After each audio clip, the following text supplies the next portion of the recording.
You won't believe the extraordinary turn my life took during that unforgettable weekend when my grandson's closest friend joined us at the family home. It's one of those tales that lingers in your mind long after, making you question how a single, seemingly ordinary encounter can reshape your entire perspective on connection, desire, and the timeless nature of human intimacy. I've replayed it countless times in my thoughts, each recollection bringing back the warmth of the flames, the subtle glances, and the unexpected sparks that ignited something deep within me. As I share this with you, I'm curious, where are you tuning in from? Perhaps from the bustling streets of Chicago, the serene beaches of Miami, or a cozy cabin in the Rockies. Stories like this have a way of bridging distances, touching souls across vast landscapes. If it resonates, hit that subscribe button and drop a like. It's more than metrics. It's about fostering a community that celebrates rediscovery, vulnerability, and the beauty of life's surprises at any stage. Let me transport you to the heart of it all. It was a crisp autumn weekend, the kind where the leaves outside painted the world in hues of gold and crimson, and the air carried a faint chill that begged for the comfort of indoors. My grandson, Matthew, a lively college sophomore with an infectious energy, had invited a group of his friends over for a casual getaway. Our old Victorian house, nestled on the outskirts of a quiet town, had always been a haven for such gatherings, its creaky floors and high ceilings echoing with laughter from generations past. I'd spent the day preparing, baking fresh apple pies, stocking the fridge with snacks, and ensuring the guest rooms were impeccable. But truthfully, I was more observer than participant, content to hover in the background, soaking in the youthful vitality that filled the space. As evening descended, the group migrated to the den, their voices a symphony of jokes, debates over video games, and the occasional burst of music. I retreated to the kitchen, wiping counters that didn't need wiping, my ears attuned to their banter. It reminded me of my own younger days, when my late husband and I hosted similar nights, our home alive with friends and family. Those memories, bittersweet now after years of wood, stirred a quiet longing in me, a reminder of how time had softened the edges of my once vibrant social life. By midnight, the upstairs had claimed them, the thuds of footsteps fading into murmurs and the glow of screens. I should have turned in, but the living room called to me. Its centerpiece, the grand stone fireplace that had been the heart of our home for decades. I lit a fire, watching the logs catch and crackle, casting dancing shadows that played across the worn Persian rugs and antique bookshelves. Wrapping myself in a soft cashmere throw, I sank into my favorite armchair, a relic from my marriage, and let the heat seep into my bones. At 55, I'd grown accustomed to these solitary evenings, finding solace in the flame's hypnotic rhythm. Then came the soft creak of the stairs. I assumed it was Matthew, perhaps raiding the fridge, but the figure in the doorway was unfamiliar at first glance. In the dim light, it was Alex, Matthew's friend, a striking young man in his early 20s, with tousled dark hair, piercing blue eyes, and an athletic build that spoke of hours on the soccer field. He'd been polite during dinner, but distant, his focus on the group. Now, he stood there, hands in his pockets, the firelight illuminating his chiseled features. "Couldn't sleep?" I asked, my voice warmer than I intended. He smiled faintly, a dimple appearing on his cheek. The fire's glow caught my eye from upstairs. "Mind if I join you? The house is so peaceful down here." I gestured to the couch opposite me. "Not at all. Make yourself comfortable."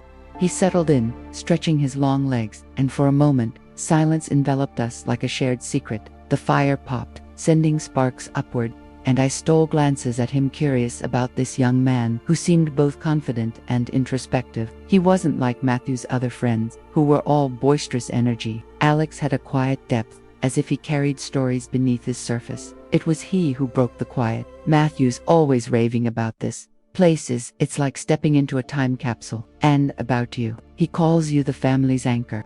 I chuckled, feeling a flush of warmth. "That's kind of him, though anchors can feel heavy sometimes." He leaned forward, elbows on his knees, his gaze steady, heavy, maybe, but essential. "From what he's shared, you've navigated some storms, losing your husband, raising your son alone. That takes real strength." His words hit deeper than expected, stirring emotions I'd long buried. My husband, gone 10 years now from a sudden heart attack, had left a void I'd filled with routine and family duties. To hear this echoed back through my grandson felt intimate, vulnerable. "Life has its ways of testing us," I replied softly. "But we adapt, don't we?" From there, The conversation flowed like a gentle stream. He asked about my life, the house's history, my career as a retired teacher, my love for gardening in the spring. I found myself opening up, sharing anecdotes I'd forgotten.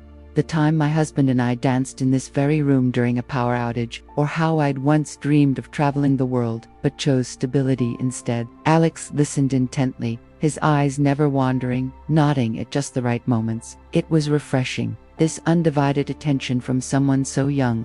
As the fire dimmed, he shared his own world, studying engineering, the pressures of expectations from his high-achieving family, the loneliness that sometimes crept in despite his social circle. It's weird, he confessed, but talking to you feels easy, like you get it without judging.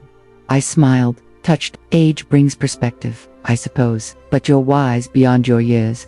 In that moment, something shifted. Our eyes met longer than necessary, and I felt a spark, not just emotional, but a subtle undercurrent of attraction. He was handsome, undeniably, with a youthful vitality that contrasted my mature grace. Without thinking, I reached across the space, placing my hand on his knee in a gesture of comfort. He covered it with his own, his touch warm and firm. The contact sent a shiver through me. Awakening sensations dormant for years, we lingered like that, the fire's embers mirroring the growing heat between us. Eventually, I withdrew, murmuring goodnight. But as I climbed the stairs, my mind raced. What was this? A fleeting connection, or something more? The next morning dawned bright, sunlight filtering through lace curtains. Matthew and his friends planned a hike, but Alex begged off, citing a mild headache. As the group departed, the house fell quiet again, save for the birdsong outside. I busied myself in the kitchen, brewing coffee, when he appeared, freshly showered, his hair damp and shirt clinging slightly to his frame. Feeling better? I asked, pouring him a cup. Much, thanks. He sipped, then added, actually, I didn't have a headache. I just wanted some time here, with you, if that's okay. My heart fluttered. I'd like that. We migrated to the living room, the fire unlit now, but the room still held last night's magic. We talked for hours about books. He loved I favored classics like Jane Austen. Dreams he aspired to innovate in renewable energy. I'd always wanted to write a memoir, and life's ironies. His laughter was infectious, filling the space with joy. As afternoon waned, the conversation turned personal. He complimented my style, the way my simple blouse accentuated my figure. You carry yourself with such elegance, he said, his voice husky. It's captivating. I blushed, unused to such flattery. Flatterer, but thank you.